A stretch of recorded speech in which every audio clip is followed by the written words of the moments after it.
Good afternoon, everyone. Good afternoon. Under the leadership of President Donald J. Trump, the rogue Iranian terrorist regime is being absolutely crushed. 47 years of tolerating and enabling the world's leading state sponsor of terrorism are over. Iran's murderous terrorist leaders are paying for their crimes against America, and they are paying in blood. Since 1979, the terrorist Iranian regime has actively and intentionally facilitated the killings of Americans. They chant "Death to America" and fund other radical terrorists who attack our country and are seeking to destroy Western civilization itself.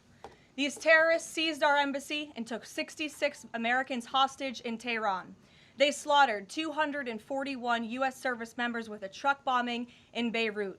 They killed and maimed hundreds of American service members in Iraq, and this is just a small fraction of their blood-soaked record. Prior leaders have been too weak and ineffective to address this threat. Some, like Barack Hussein Obama, even sent pallets of cash that ultimately financed this terrorist crusade against the United States and our people, while signing stupid and naive deals that put Iran on the path of developing nuclear bombs. After years of endless appeasement and empty statements from politicians on both sides of the political aisle in this town, President Trump is finally the man of action. President Trump is holding these monsters accountable and permanently extinguishing their nuclear ambitions. Future generations of Americans will look to this moment as the moment where the specter of a nuclear armed Iran ended. At the beginning of Operation Epic Fury, launched last weekend, President Trump laid out clear objectives to the American people on what the U.S. military seeks to accomplish through these major combat operations. Number one, destroy the regime's deadly ballistic missiles and completely raze their missile industry to the ground.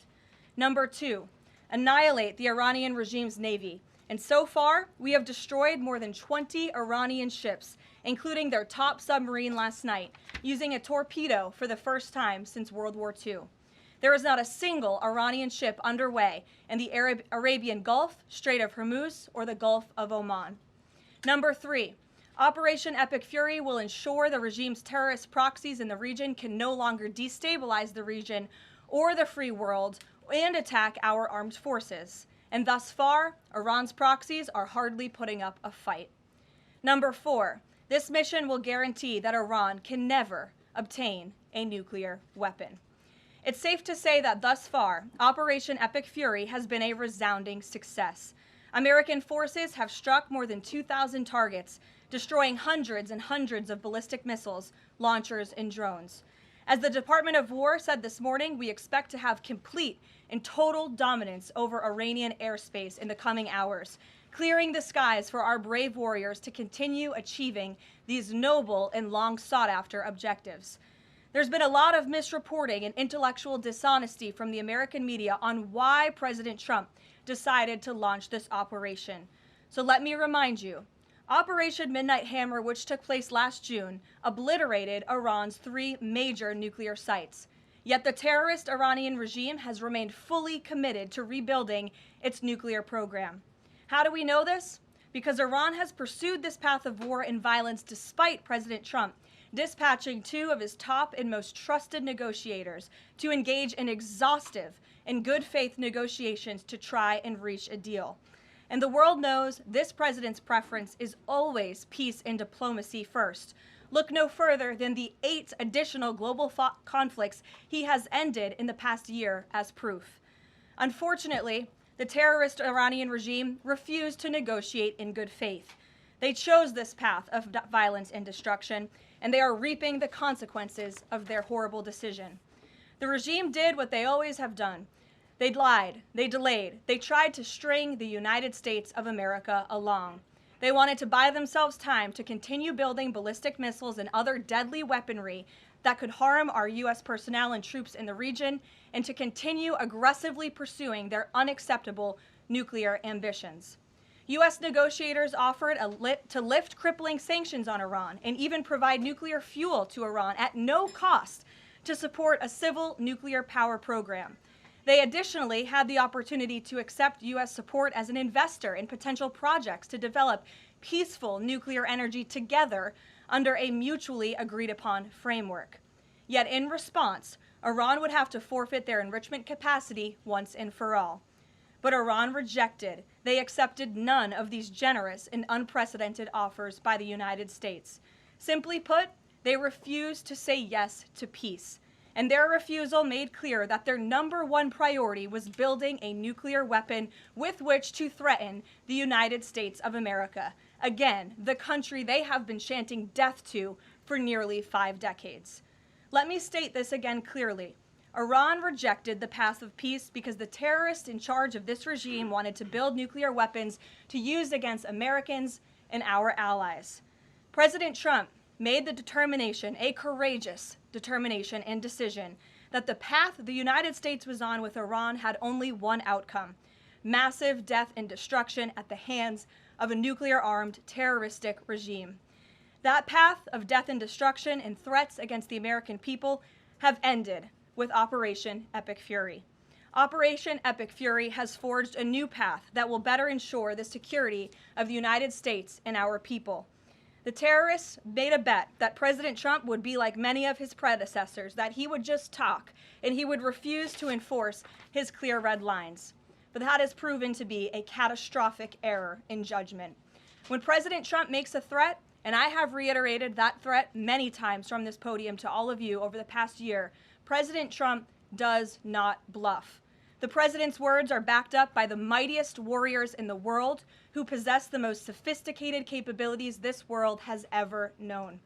49 and counting of the most senior Iranian regime leaders, including the supreme leader, have already been wiped off the face of the earth.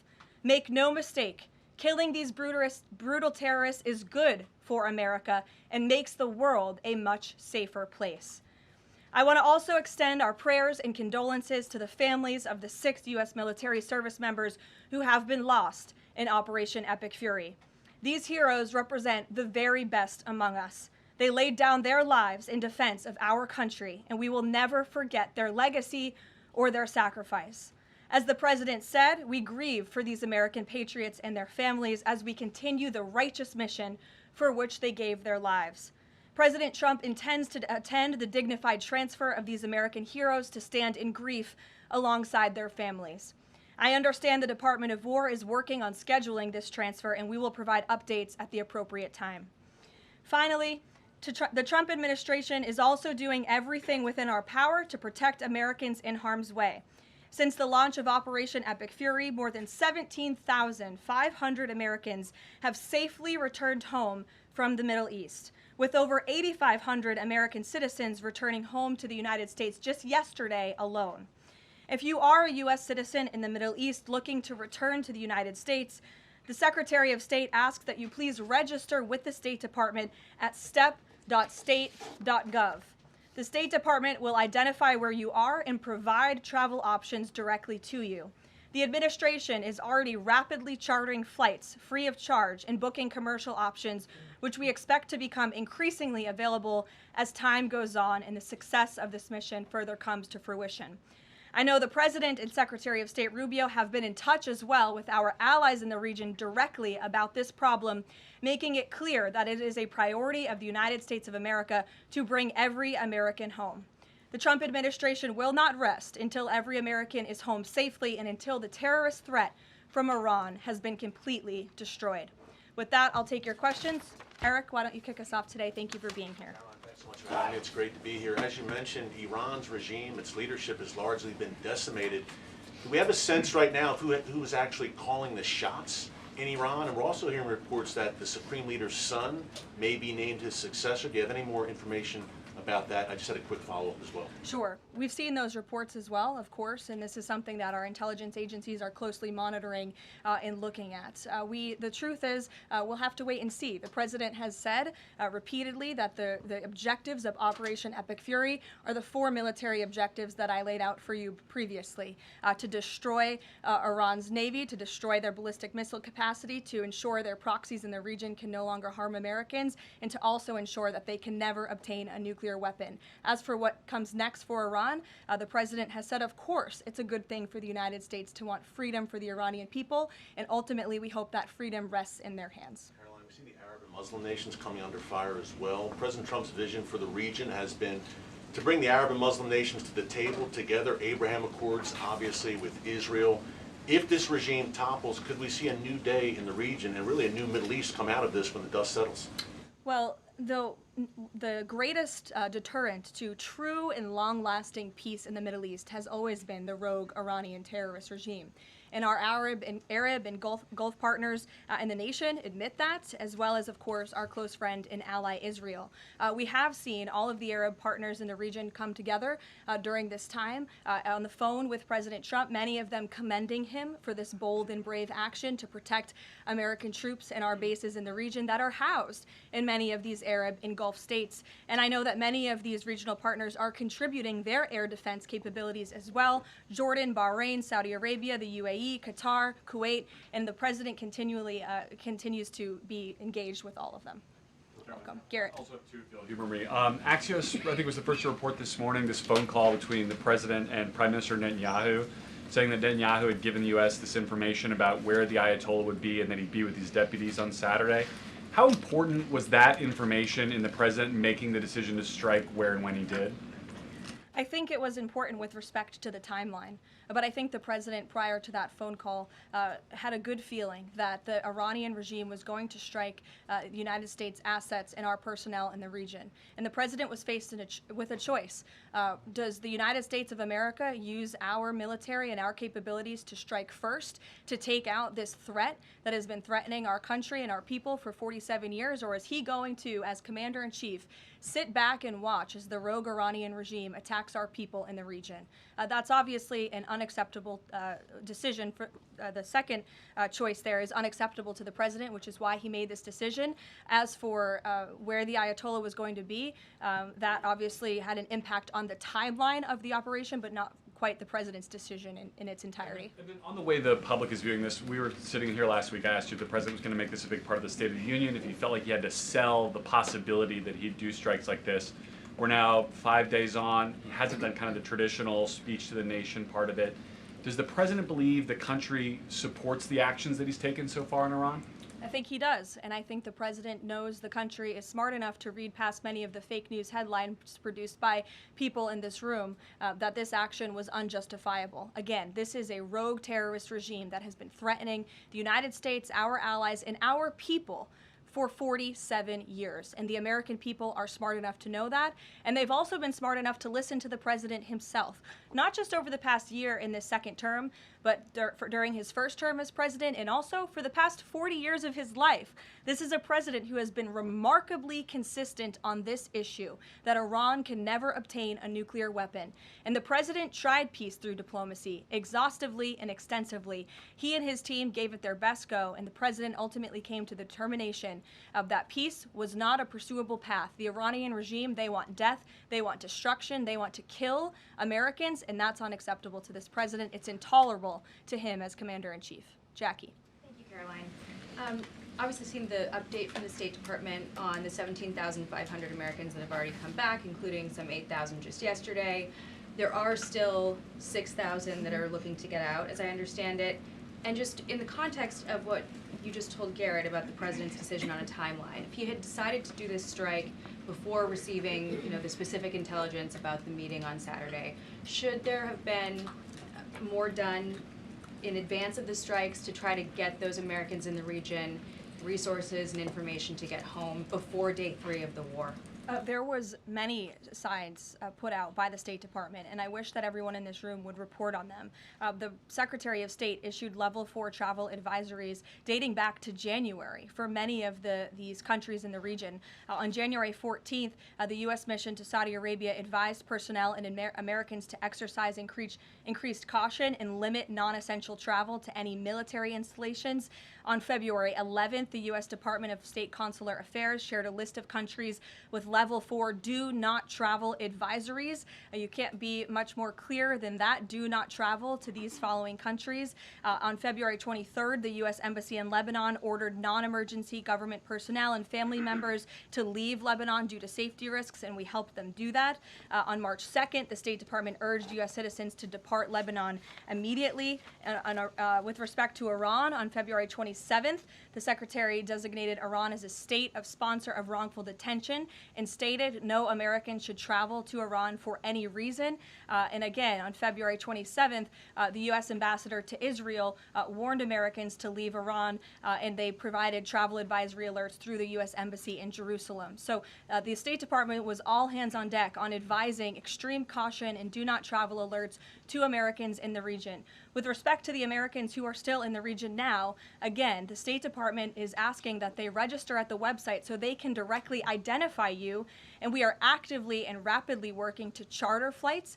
There is some commercial flights that are taking off intermittently from these countries, and we plan to get Americans on board as quickly as possible, again, free of charge to them. And we have some additional measures that I think will be announced in the coming days. Again, I can also reiterate from the President's perspective, this is something he's brought up directly with our allies and partners in the region, that we expect their help in getting Americans home, and we will do that, and we will not rest until every single American is returned home safely. Thank you. And then one follow-up just on how people might be experiencing this at home. With respect to the economy and the cost of oil spiking, is there a need to start those Navy escorts in the Strait of Hormuz now to sort of blunt the impact to people? And also, because Spain is a member of the EU, does that at all put a wrinkle in the President's plan for a trade embargo with them?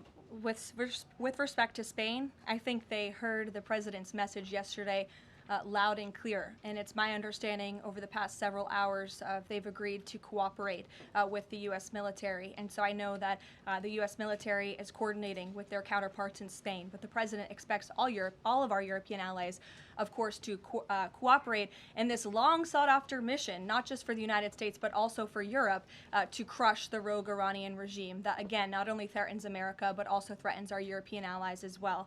With respect to oil prices and the economy here at home, of course, this is something that Secretary Bessent, Secretary Wright, the National Economic Council of Energy, that is led by Secretary Burgum, has been long working on and well in advance. Yesterday, President Trump announced the U.S. Development Finance Corporation will provide political risk insurance at a very reasonable price for crude carriers and cargo ships operating in and around the Gulf. And as you pointed out, Jackie, the President said if necessary and when appropriate, the U.S. Navy will begin escorting tankers through the Strait of Hormuz. I think it speaks to why this action was so necessary, that ultimately the energy industry is going to benefit from the President's actions with respect to Iran, because Iran will no longer be controlling the Strait of Hormuz and restricting the free flow of energy, which, as you all know, controls 20% of the world's global oil supply. Sure. Thanks, Caroline. The President said yesterday there wasn't time to make evacuation plans because this all happened so quickly. Given how critical the President has been of the chaotic evacuation from Afghanistan by the last administration 5 years ago, why wasn't there more of a focus on evacuation plans from the Middle East that could have been at least put in place, ready to go before the strikes this weekend? Again, I just laid out for you that there have been plans in place and that the State Department has been very clear to the American people traveling within this region not to travel to these regions. We gave notices to leave immediately the countries where these Americans were within. And unlike the previous administration, we actually have a number. We actually have identified the number of people in the region who have requested help. We are in direct contact and engagement with them. And you have to keep in mind, there's a few thousand people who have requested assistance to come home in comparison to the millions who we understand are in the region. So we will help every single American who wants to come home if they're making that request of the State Department. Americans who called the State Department hotline as recently as last night were being told, we can't help you, you have to make your own plans. Well, the line was updated, and I expect every single person in this room to report on that accurately so that information can be relayed appropriately to your audiences and to the American people. I think as journalists, you all have a responsibility to let them know that the line has been updated accordingly with the proper guidance, because I saw many people in this room very quick to do selfie videos with the line yesterday, but not so quick to report on the corrected message today. So that is something the administration quickly worked to address, and we have fixed that problem. However, we're also pointing to people to the website, again, to register so that we know exactly where you are. So when there are commercial flights moving into that area, when there are chartered flights moving into that area, we can get Americans on planes as quickly as Do you possible. have any details on how many charter flights have been able to get out of the region so far with Americans on board? I don't have an exact count for you, but I know that we're working on chartering many flights. As soon as we were doing it yesterday, we're doing it again today. And you should not expect us to detail exactly when these flights are taking off for obvious reasons.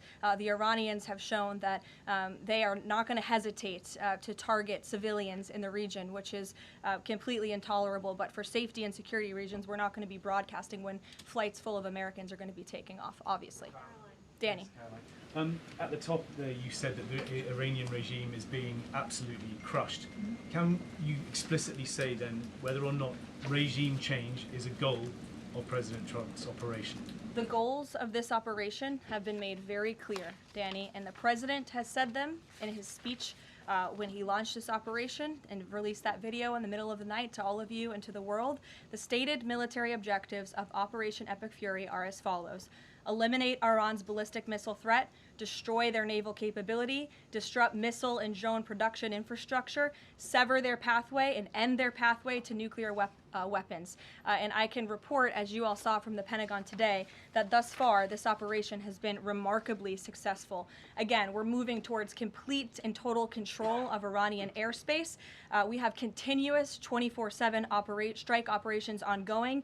We've had more than 2,000 targets that have been struck, nearly 2,000 munitions have been employed. The first 24 hours of this campaign were described nearly as twice the scale of the 2003 shock and awe campaign. And we've seen that the enemy, the Iranian rogue regime, their retaliatory strikes against the United States and the threat reduction has reduced significantly. If you look at the Iranian ballistic missile launches, they're down 86% from day one levels. So while the United States military continues to increase its complete dominance over this rogue regime, they are weakening day by day. Regime change is not a phrase that you would want to use. Again, Operation Epic Fury, I just detailed the goals and objectives of this very quickly. But obviously, as the president has said numerous times, do we want to see Iran being led by a rogue terrorist regime? No, of course not. So any day the United States of America is taking out a terrorist is a good day for our country and a good day for our people.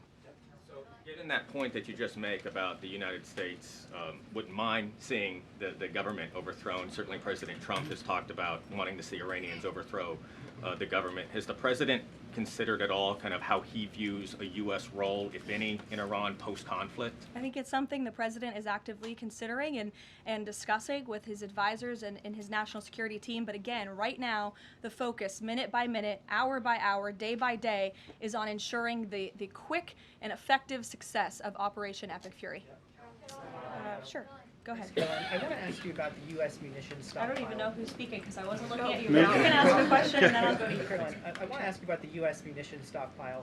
President Trump posted on Truth Social on Monday that the U.S. still has a good supply of weapons, but that we're not where we need to be. What does he mean by that? And does President Trump then want to ask on Congress to pass a supplemental to increase funding for missile interceptor systems like the ones being used to defend U.S. bases in the Middle East from Iranian missiles? I don't have any updates for you on congressional asks from the president. As you know, under this president, we have significantly increased our defense budget, which is a good thing for the United States, for our national security, and for protecting our homeland.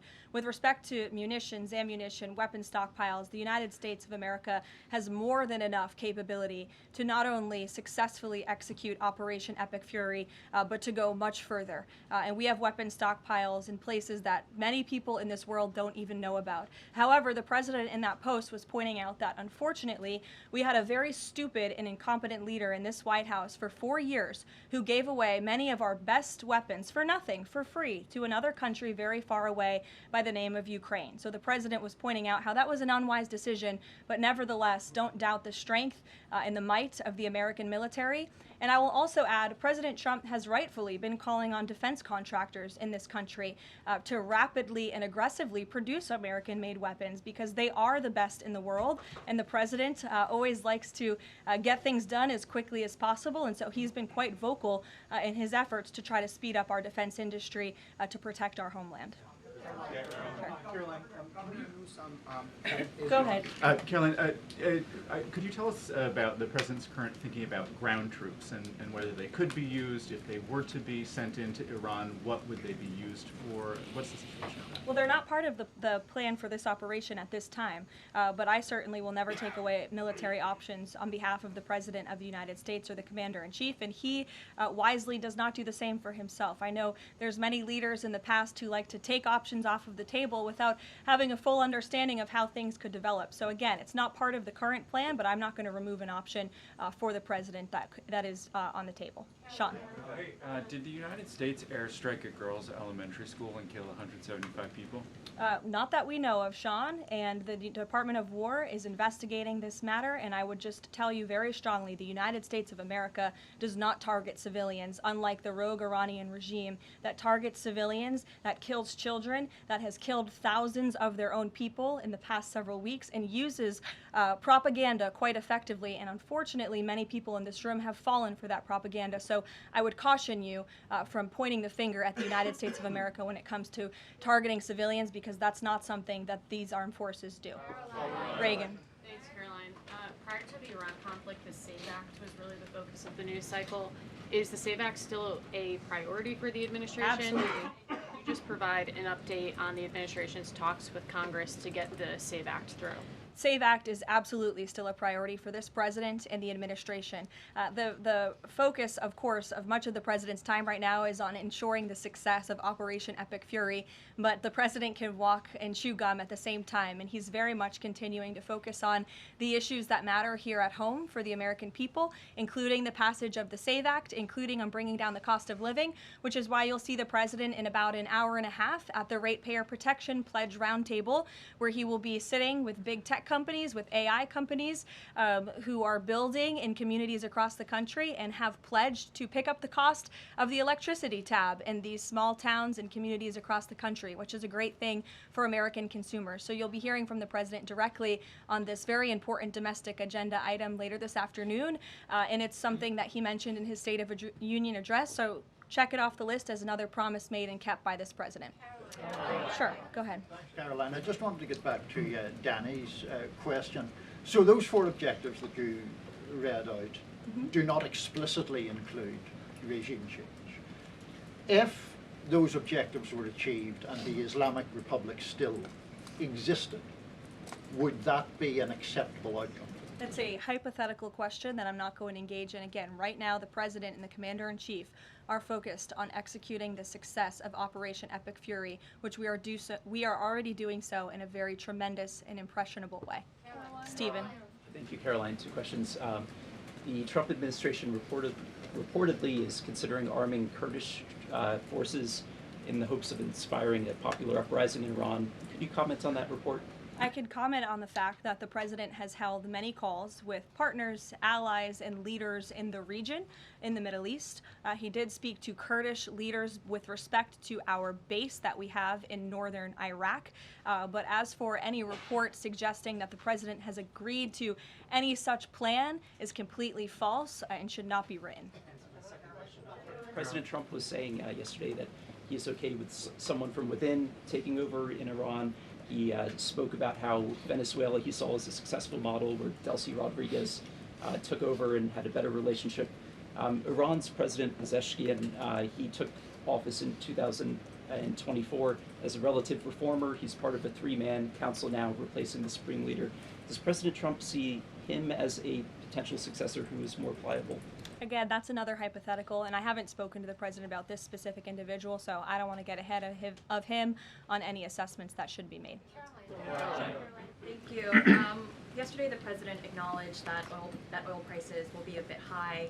As for gas prices here in the U.S., what is the admin doing right now to counter that? I mean, should they skyrocket? Is there a plan to help, Americans right now with those higher gas prices? And then a second question.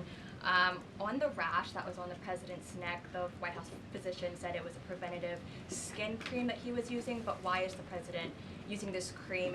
What are they trying to prevent with this cream? To your second question, I don't have anything additional to add to the physician statement that we provided to all of you on those questions, but I know the statement said that the redness on the neck will dissipate within the next couple of weeks. To your first question about oil prices, thank God we have a president who has exuded American energy dominance over the past year, and an administration that is wholeheartedly focused on keeping prices stable as best as we can. Of course, this operation is temporary to protect the homeland, but crude oil prices did fall yesterday. They remain stable today after the president announced steps to ensure the stability in global energy markets. Again, those include the DEC offering reasonably priced political risk insurance and the potential for the U.S. Navy to provide protection for the flow of energy through the Strait of Hormuz. It is the president's belief and his economic team's belief that the economy continues to be very strong, it's robust, and will be able to weather any of the temporary impacts of Operation Epic Fury. John. Thanks a lot, Caroline. Just to follow up to that, the timeline for making the Strait of Hormuz safe for oil tankers to transport their oil through the strait, what is that timeline, and what can the president do to speed up that timeline? I don't want to commit to a timeline, but certainly it's something that is being calculated actively by both the Department of War and the Department of Energy. They're working very closely. Both secretaries are in all of the briefings on this subject with the president, and this is, again, something they're monitoring, and if and when necessary, the United States Navy will provide assistance to escort oil tankers through the strait. Sure, in the blue. Thank you, Caroline. You're not in blue, Andrew. Go ahead. Yeah, thank you. Well, I guess you are, sort of. I'll go to you after. You had mentioned about the commercial aircraft being used for the evacuations. What about the use of military aircraft? Would that happen in conjunction with that or subsequent to? That is something that is definitely underway, and of course we're going to use that in conjunction. We want as many planes, whether they're chartered, commercial, or military, taking Americans out of the Middle East and returning them safely home. So yes. Andrew, go ahead. You're welcome. At the top of the briefing, you listed a long list of grievances against the Iranian government, going back to the takeover of the embassy in '79, barracks bombing in the '80s, etc. But no one from the administration has laid out the imminent threat that was supposed to be taken care of by this. And the rationales offered by, say, Secretary Rubio, the President's National Security Advisor, said that the threat was retaliation against American interests from Iran after Israeli strikes. The President says it was his own feeling that Iran was going to attack. Why is it that across the administration you can't say what the imminent threat against the United States was that required us to launch this?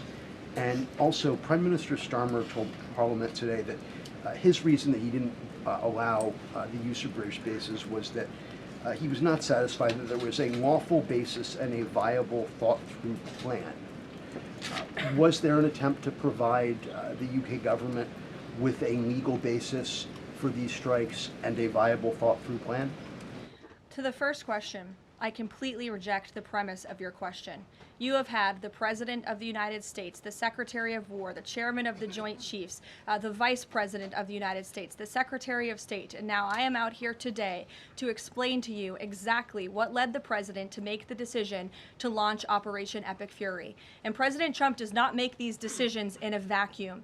This decision to launch this operation was based on a cumulative effect of various direct threats that Iran posed posed to the United States of America, and the president's feeling based on fact that Iran does pose an imminent and direct threat to the United States of America, based on the fact that they are the world's leading state sponsor of terrorism, based on the fact that they were rapidly and aggressively building up their ballistic missile program to give themselves immunity within their country alongside their navy, so that inside their country they could continue to create nuclear weapons and nuclear bombs, which would of course pose a risk to Americans in the region and even Americans one day here at home. And then another point on this is the president found that through these extensive, exhaustive, failed negotiations with Iran, that they were hell-bent on death and destruction. So again, the president was not going to be just another president on a very long list who sat back and stood by and passed the buck of this direct threat to the next administration. The president had a feeling, again, based on fact, that Iran was going to strike the United States, was going to strike our assets in the region, and he made a determination to launch Operation Epic Fury based on all of those reasons. And I would like the media to actually report on all of them, rather than just picking sound bites from one person in this administration and saying, oh, they're contradicting the other person. No, again, these decisions are not made in a vacuum. They are made by the president's feeling that Iran was going to strike the United States and our assets in the region, and he was not going to sit back and watch that happen. The determination was made that the president was going to strike first alongside Israel, and that has obviously been proven to be the right decision and an effective one at that. Libby, go ahead. Thank you, Caroline. A two-part question for you. First, has the president spoken with the family members of those U.S. service members that were killed? Second, given what you've outlined throughout this entire briefing, I mean, the United States has sunk a bunch of Navy ships. We've hit all of these targets. What can Americans expect the goal to be moving forward now that the U.S. has accomplished all of this? What is victory, given we've even taken out Iran's supreme leader? That was an explicit goal. Again, victory will be determined by the commander-in-chief once the goals and the objectives that we have repeatedly laid out are fully realized. Again, we just, in the next few hours, will be achieving that dominance over the skies, which means the United States military will be raining missiles and weapons down on Iran to hit these specific targets that have been identified as crucial to take out by the Department of War. Sure. John? Thanks so much, Caroline. Has the U.S. posture changed in regard to a nuclear North Korea, given the latest strikes on Iran and the fact that the stated goal is to make sure that Iran is not a nuclear country? I don't have any change in position with respect to North Korea today. Thank you. A quick follow-up. There's been reports that Ali Khamenei's son has been elected as the next supreme leader. Does the administration think that he is a part of the same regime as his father? Would they like people in the country to rise up and get him out of power? There's reports he's been elected, or that he's assuming to be elected. One of the likely options. Pardon me, what was that? That he's one of the likely options, or that he has been elected. Okay, so we'll wait to confirm until someone actually is elected. Caitlin. You just mentioned that the president is going to attend the dignified transfer for these families. Given what Secretary Hegseth said this morning, is it the position of this administration that the press should not prominently cover the deaths of U.S. service members? No, it's the position of this administration that the press in this room and the press across the country should accurately report on the success of Operation Epic Fury and the damage it is doing to the rogue Iranian regime that has threatened the lives of every single American in this room. If the Iranian regime had their choice, they would kill every single person in this room. And so we can all be very grateful that we have an administration and that we have men and women in our armed forces who are willing to sacrifice their own lives for the rest of us in this room and for every American across the country and for every troop that is based in the Middle East. That's what these... Secretary Hegseth was complaining that it was front page news about these 6 service members who were killed. That's not what the Secretary said, Caitlin, and that's not what the Secretary meant, and you know it. You know you are being disingenuous. There is not... We've never had a Secretary of Defense who cares more. Drones get through or tragic things happen. It's front page news. I get it. The press only wants to make the president look bad. Yeah, As you know, we cover the deaths of U.S. service members under every president. The press does only want to make the president look bad. That's a fact. Especially you. No, listen to me. Especially you and especially CNN. And the Secretary of Defense cares deeply about our war fighters and our men and women in uniform. He travels all across this country to meet with them, to connect with them, and your network has hardly ever probably reported reported on that. You also had the chairman of the Joint Chiefs, Chairman Kane, who's a brave patriot, standing alongside the secretary at the Pentagon this morning, again expressing his condolences to these families. And I just told you that the President of the United States will be attending their dignified transfer. So please, That's not making the president look bad. That's showcasing that. And we expect you to cover that as you should. We expect you to cover that as you should, Caitlin. But you and your network know that you take every single thing this administration says and tries to use it to make the president look bad. That is an objectable fact. I don't think covering troop deaths is trying to make If the you're president trying look to bad. if you're trying to argue right now that CNN's overwhelming coverage is not negative of President Donald Trump, I think the American people would tend to agree, and your ratings would tend to disagree with that as well. Go ahead. Thank you so much. On the school Sure. strike, back to that for a minute. I understand that the U.S. does not target civilian infrastructure. That's what you said. Can you say that there's any evidence right now that it was not a U.S. strike? And then also, you didn't mention Israel in that. Is there any assessment about Israel's potential likely, role in that, if at all? Again, the Department of War is currently investigating this matter, but again, I will reaffirm that the Department of War and the United States Armed Forces do not target civilians, as does the Iranian regime, who kill and execute their own people. Christian. On two separate issues, Caroline. First, what can you tell us about the military operation in Ecuador? And then secondly, is the president considering invoking the Defense Production Act to boost munition stockpiles while we are in this conflict? It's not something I've heard the president consider, but as you know, the president has been in pretty direct correspondence and public correspondence with defense contractors, asking them to aggressively speed up their manufacturing of American-made weapons, which again are the best in the world. With respect to Ecuador, I would point you back to the statement released by the U.S. Southern Command. On March 3rd, Ecuadorian and U.S. military forces launched operations against designated terrorist organizations. These operations are a powerful example of the commitment of partners in Latin America and the Caribbean to combat the scourge of narco-terrorism.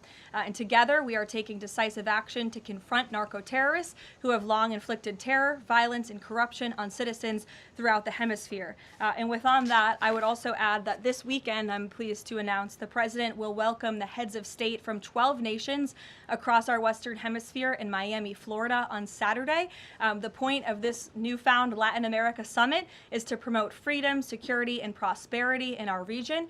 The following countries will be in attendance: Argentina, Bolivia, Chile, Costa Rica, the Dominican Republic, Ecuador, El Salvador, Honduras, Panama, Paraguay, Trinidad and Tobago, and maybe some others as well. And the president will be speaking with the leaders of this country, who have really formed a historic coalition to work together to address criminal narco-terrorist gangs and cartels and counter illegal and mass migration into not only the United States, but the Western Hemisphere, which remains a key and top priority of this president. Thank you very much, everyone, and you'll see the president yourselves in an hour. Thank you, Caroline.